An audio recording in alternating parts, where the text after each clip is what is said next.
Les veillées mortuaires m'intimidaient ou sinon me répugnaient. Je n'avais pas compris le principe des veilles d'enterrement où un tas de gens se réunissaient pour manger, boire et prier une âme immortelle. Tardivement, je m'étais décidé à rejoindre ta famille et leur apporter mon soutien. Nous n'avions pas trop pleuré, nous nous étions contentés de grandes étreintes. Des étreintes qui n'égaleront jamais les tiennes. C'était injuste. Nous n'avions rien vécu, nous n'avions rien dépassé. Nous n'avions pas eu de temps, et si nous l'avions eu, l'aurions-nous utilisé?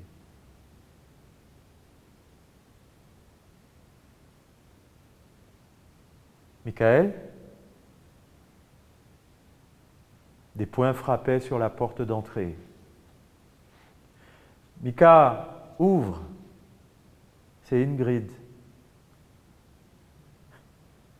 Et ta meilleure amie insistait, frappait, appelait. C'était 2 jours après tes funérailles. Avant de lui répondre, j'avais vérifié à travers le Judas si elle était accompagnée ou non. Et Ingrid? Salut, t'es occupée? Non? Vas-y, rentre.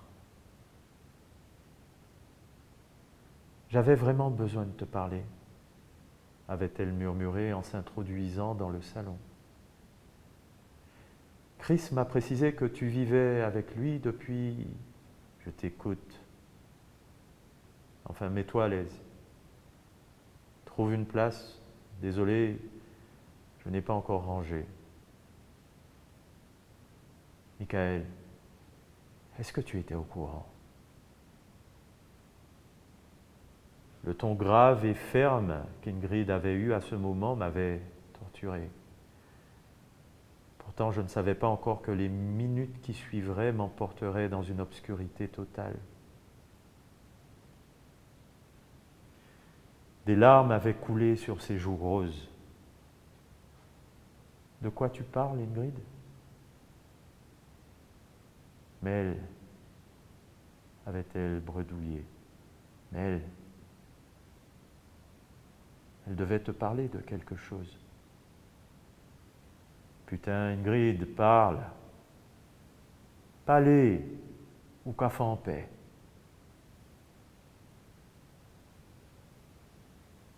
Elle était enceinte de 5 semaines. C'était ton enfant.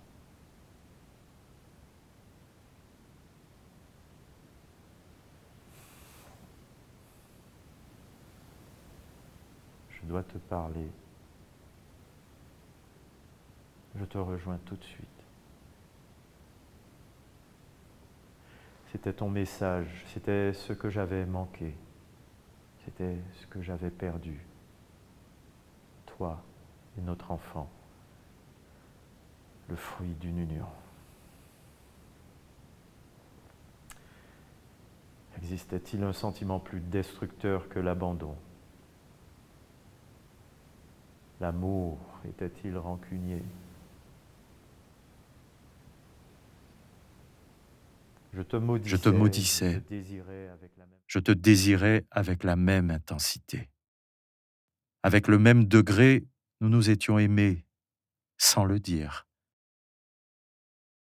Et jamais, je n'avais eu le courage de mettre des mots là où nous en avions besoin. Jamais. Au lieu de ça, j'écrivais des poèmes. Je griffonnais des objets personnels, avec des M et des M.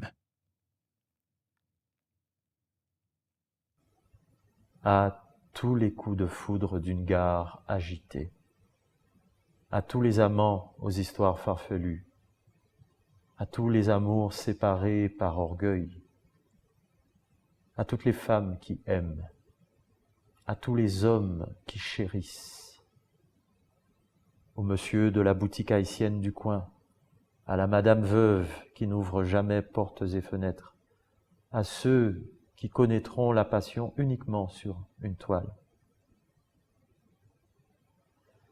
Je voudrais vous avertir que l'amour n'a jamais attendu, qu'il n'a jamais été spécial d'aimer. Non. Ce qui était spécial, c'était le sacrifice, l'effort, la dévotion, le pardon, le retour à zéro. Tous indissociables de l'action d'aimer.